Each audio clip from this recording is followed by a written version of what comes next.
She said if I kept making her laugh, she'd never let me go, and I didn't know if I was ready for that kind of closeness.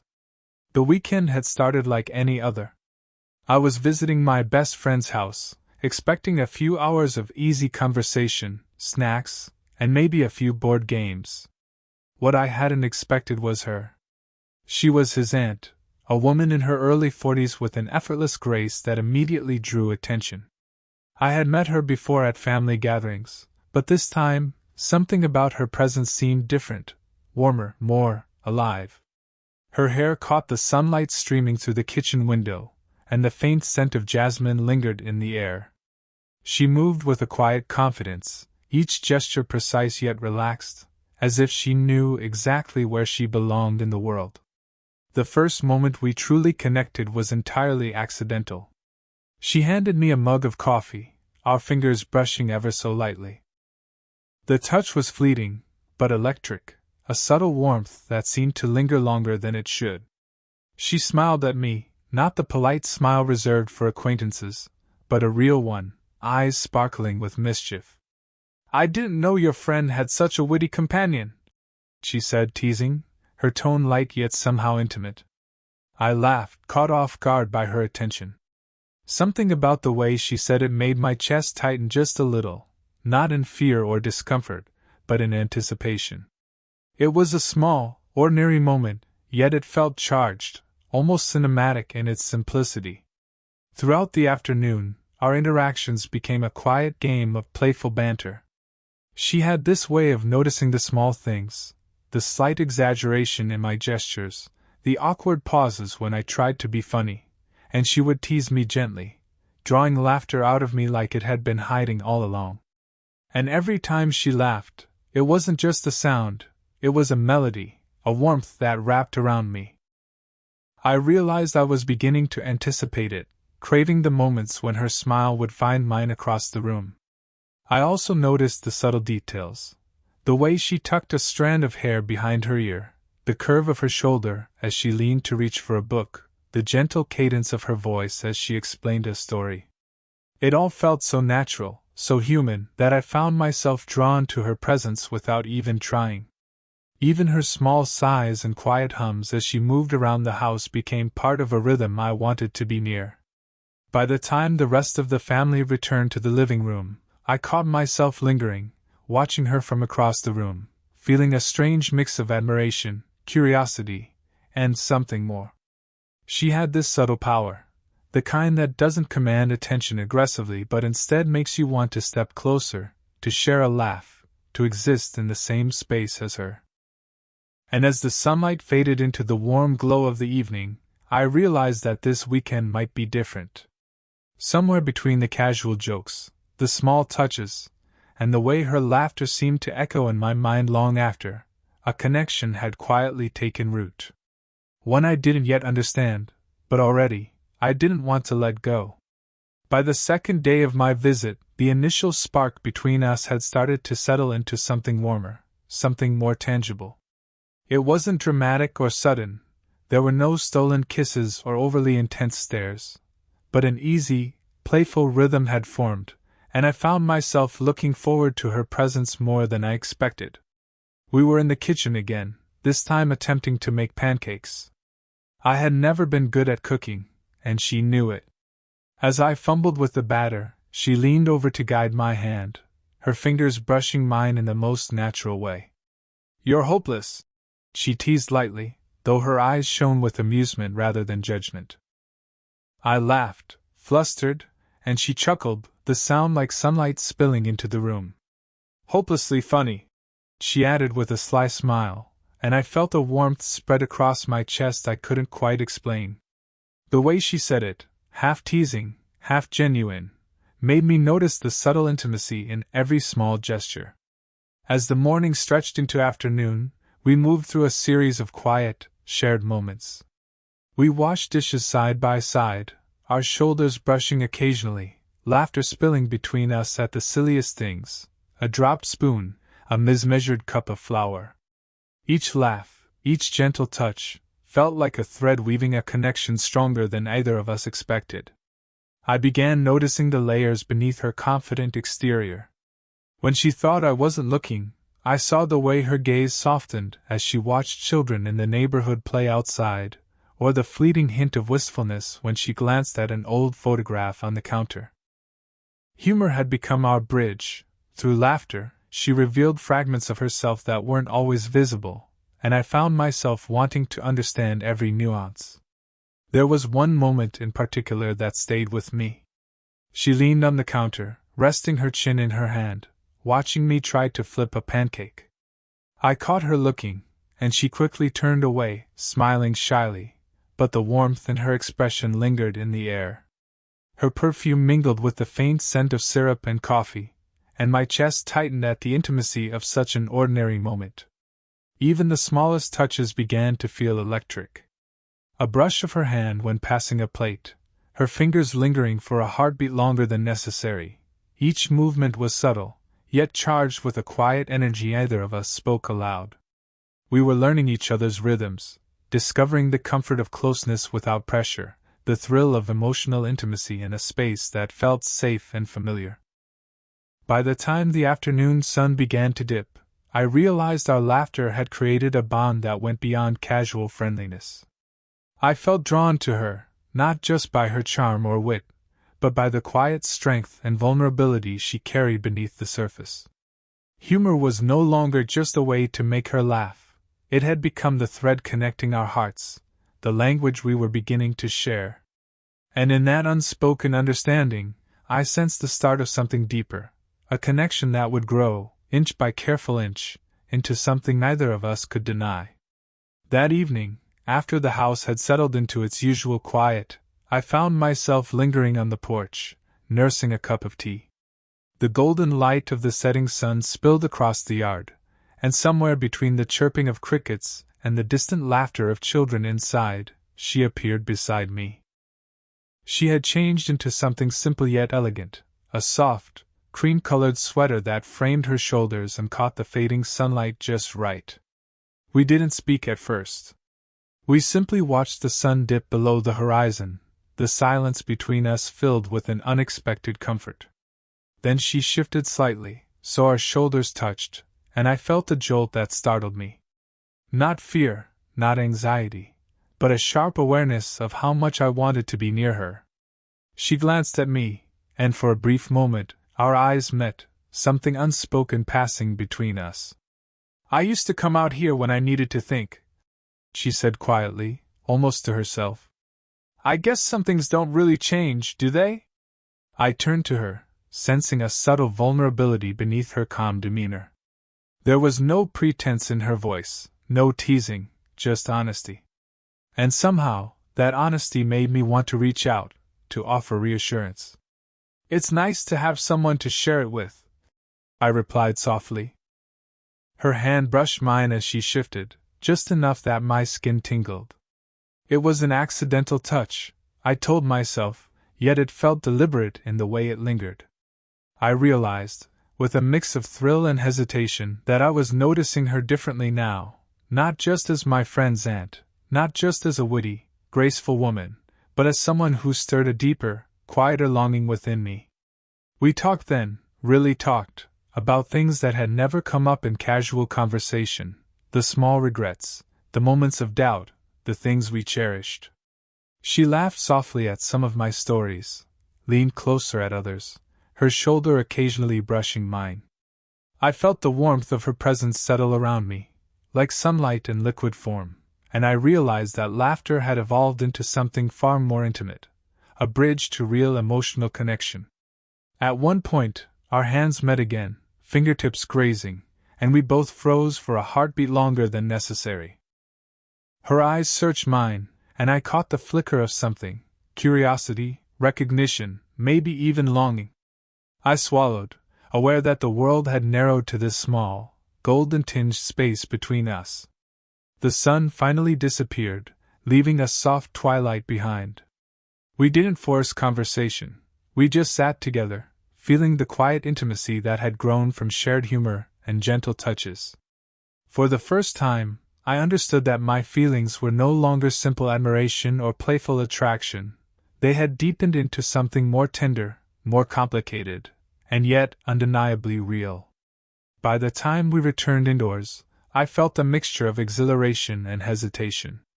I wanted to lean in, to say what my heart was shouting, but social boundaries and unspoken rules held me back.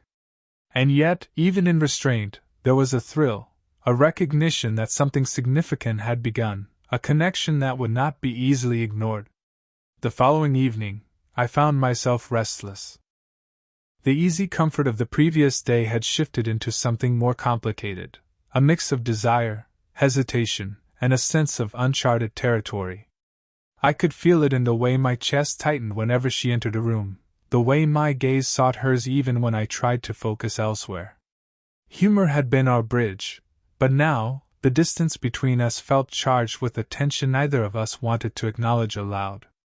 She appeared in the doorway of the living room, holding a mug of tea, her expression soft yet tinged with a quiet apprehension. "You've been awfully quiet tonight," she said, her voice gentle, playful, but not without a hint of concern. I smiled, trying to mask the storm of thoughts swirling inside me. "Just thinking, I guess." She joined me on the couch, sitting a little closer than necessary, the faintest touch of her leg brushing mine. I felt an unexpected jolt at the contact. She laughed softly at something I said, her head tilting slightly, eyes sparkling in the lamplight. That small tilt, that lingering gaze, made my pulse quicken in a way that was both thrilling and terrifying. We talked about ordinary things at first, work, our favorite shows, shared memories. But beneath the conversation, an unspoken question hovered: what is this between us? I could sense her hesitation, the way she paused before speaking, the slight retreat of her hand when it hovered near mine. And I, too, felt the pull of my own doubts, social norms, age difference, and the unspoken boundaries of her being my friend's aunt. Then it happened, a moment of closeness that neither of us had intended. As I reached to adjust a blanket around my shoulders, our hands brushed. This time, the touch lingered. Our eyes met, and for a heartbeat, the world narrowed to the warmth of her hand against mine, the subtle brush of her fingers, the rapid beat of my own heart.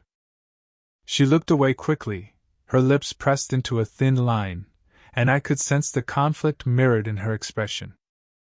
Maybe I should go check on dinner," she said softly, rising but keeping her gaze averted. The interruption was mundane, yet it saved us from crossing a line neither was ready for. I stayed still for a moment, feeling the echo of her touch lingering on my skin. The thrill of desire collided with the weight of restraint. I realized that the emotional stakes had risen. What had been playful teasing and gentle intimacy was now a quiet, potent longing, simmering beneath the surface, impossible to ignore. Even as she moved away, I could feel the tension in the room like electricity. Every glance, every smile, every small accidental touch was now charged, weighted with meaning. Humor and warmth had given way to a more complex, layered attraction, and both of us were aware of it, though neither dared to name it. By the time the evening ended, I understood something crucial. The story between us had reached a turning point. The playful bridge of laughter had led to something more profound, a connection that was both exhilarating and frightening. We had glimpsed the possibility of what could be, and the awareness of it hung between us, unresolved yet undeniable, setting the stage for the deeper emotional intimacy to come. After the tension of the previous evening, the next day felt different. The air between us was lighter, yet somehow more charged. We had crossed a line in our awareness, even if unspoken, and it made each interaction simultaneously thrilling and tender. Humor, which had once been our bridge, now carried a weight of intimacy that neither of us could ignore. We found ourselves alone in the living room, organizing books and magazines. She leaned on the couch, watching me fumble with a stack of novels. "You really have no idea how to do this, do you?" she teased softly, and I couldn't help but grin. "Apparently not," I replied, stacking a few more books unevenly. She shook her head, smiling, and stepped closer to adjust one of the stacks, her fingers brushing mine. The contact was casual, almost incidental, yet it sent a subtle warmth through me. Her hand lingered a moment longer than necessary, and I felt a quiet thrill at the closeness. As the afternoon sunlight poured through the window, we settled onto the couch together, sifting through old photographs from family events. I watched her expressions closely, her smiles, her quiet contemplations, the way her eyes softened when she recounted certain memories. I realized I was no longer just noticing her beauty or charm. I was drawn to her soul, the layers beneath her confident exterior. She laughed at a story I shared, and this time, her hand found mine, resting there with a gentle, unforced touch. My heart skipped, but I didn't pull away. Instead, I allowed myself to be fully present, absorbing the warmth, the light pressure of her fingers, the subtle rhythm of her pulse under my hand. It was a language of trust and affection, one that didn't need words to communicate everything we were feeling. Later, we moved to the kitchen to make a snack, still side by side. Every small brush of her arm against mine, every shared glance, carried a quiet intimacy. She leaned in slightly to see what I was doing, and the faint scent of her perfume mingled with the aroma of toasted bread. My chest tightened in a way that was both exhilarating and comforting. We paused to sit at the counter together, legs touching lightly. She laughed at something I said, leaning her shoulder against mine, and for a moment, the world outside the kitchen didn't exist. I realized then that the moments we shared, the laughter, the gentle touches, the quiet eye contact, were slowly, irrevocably building a connection far beyond friendship. By the evening, our bond felt effortless. Humor, shared memories, and gentle physical contact had fused into a subtle yet undeniable closeness. There was no rush, no pressure, just the quiet certainty that we belonged in each other's presence. And though the feelings between us were still delicate, unspoken, and tinged with hesitation, the foundation of trust, affection, and longing had been laid beautifully. It was clear to me now, we were no longer simply sharing moments. We were sharing pieces of ourselves, and each touch, each laugh, each lingering glance deepened a connection neither of us could ignore. That night, the house had quieted into a soft, almost reverent stillness. The distant hum of traffic, the faint creak of floorboards, and the occasional rustle of wine through the trees created a gentle backdrop. I found myself sitting on the porch once more, a cup of tea warming my hands, yet my thoughts were anything but calm. Every glance, every laugh, every subtle touch over the past days had been building to something, and tonight, it seemed inevitable. She joined me, her presence immediately filling the space with a warmth I couldn't ignore. She settled beside me, close enough that our legs brushed, and I felt the familiar thrill of her proximity. Her hand hovered near mine for a heartbeat, then, almost naturally, she let it rest against mine. The simple contact sent a ripple of quiet electricity through me, and I realized I had been waiting for this moment longer than I had admitted, even to myself. "I've been thinking," she began softly, her voice low and careful, "about us." She paused, glancing at me, eyes searching for some sign, some clue of what I might be feeling. I swallowed, my heart hammering, yet I could feel the steadiness in her hand against mine, the subtle warmth grounding me. "You know," she continued, a faint smile tugging at her lips, "if you keep making me laugh, I don't think I'll ever let you go." Her words struck me like a gentle revelation, a mix of playfulness and sincerity. I laughed softly, partly in disbelief, partly in sheer relief, because in that moment, the tension, the uncertainty, the hesitation, all of it, suddenly made sense.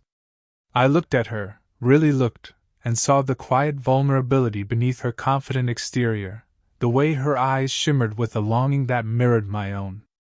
I've felt the same," I admitted, voice barely above a whisper, yet filled with a clarity I hadn't dared to hope for. "I didn't know if I should say it." Her smile softened into something tender, almost shy, and she leaned slightly closer, our shoulders brushing, her hair grazing my arm. I felt the subtle rise and fall of her breath, the warmth of her hand tightening gently around mine. It was a moment without pressure, without the need for grand declarations, just honesty, affection, and the mutual acknowledgement of feelings that had been quietly growing for days. We stayed like that for a while, hands intertwined, hearts quietly synchronizing in the shared space. No words were needed beyond what had already been spoken: the comfort of her presence, the electric intimacy of small touches, and the warmth of shared laughter conveyed more than anything could. As the night deepened, the tension that had once hovered between us dissolved, replaced by a soft certainty that what we felt was real, mutual, and worth exploring. Humor had opened the door, vulnerability had deepened the connection, and now honesty had sealed it. For the first time, I allowed myself to fully relax, to enjoy the closeness, the subtle thrill of affection, and the quiet, undeniable pull of a bond that promised something lasting and meaningful. And as I looked at her, smiling softly, I knew we had crossed an invisible threshold, one that neither of us would ever want to leave. The next morning carried a soft, golden light that filtered through the curtains, casting the room in a gentle warmth. The house was quiet, the world outside slowly waking, and there was a sense of peace that hadn't been there before. After last night's confession, the air between us felt lighter, yet somehow richer, like the space had expanded to make room for something new, something carefully nurtured. She found me in the kitchen, leaning against the counter with a cup of coffee in hand. Our eyes met, and without a word, I felt the familiar warmth of connection, the unspoken understanding that had grown between us over days of laughter, shared glances, and gentle touches. She smiled, and it was as if the world had paused for that single, fleeting moment. "Good morning," she said softly, leaning slightly closer as she poured herself a cup. Her shoulder brushed mine, a simple gesture, yet it sent the same thrill through me that it had the first time our hands touched. We moved to the porch, carrying our coffee, and settled into the swing. I reached over to brush a stray strand of hair from her face, and she tilted her head just enough to let me. Our hands found each other again, fingers naturally intertwining, and the gesture felt effortless, an affirmation of the closeness we had built, a promise without words. We talked quietly, laughing softly at little observations, the way the sunlight hit the flowers in the garden, the stray bird hopping along the fence. Each laugh, each shared glance, deepened the sense of intimacy. The playful teasing that had brought us together had evolved into a gentle rhythm of companionship, one that balanced humor, affection, and comfort seamlessly. At one point, she leaned her head on my shoulder, and I felt the quiet weight of her trust and ease. Her breathing was slow, rhythmic, and I became aware of the subtle warmth of her presence pressed gently against me. I brushed my hand lightly along her arm, savoring the softness, the familiar electricity of touch that no longer carried uncertainty but simply the affirmation of connection. We didn't need grand gestures or dramatic declarations. Every laugh shared, every touch lingering slightly longer than necessary, every look brimming with unspoken understanding was enough. The slow pace, the patience, and the quiet build of our relationship had transformed moments into meaning, and by morning, that meaning felt solid and unshakable. As the day stretched on, we moved through small, ordinary tasks together, preparing breakfast, watering the garden, sipping coffee in comfortable silence. Each shared moment reinforced the bond that had grown from humor to emotional intimacy to mutual affection. It was a love that didn't need to rush, a connection that thrived in subtlety and patience. And as we sat together on the porch swing, fingers entwined, sunlight warming our faces, I realized that this laughter, this closeness, this quiet, unwavering understanding, was exactly where we were meant to be. A slow-burn connection had blossomed into a heartfelt, tender romance, and the story of us, with its humor, warmth, and subtle desire, felt complete.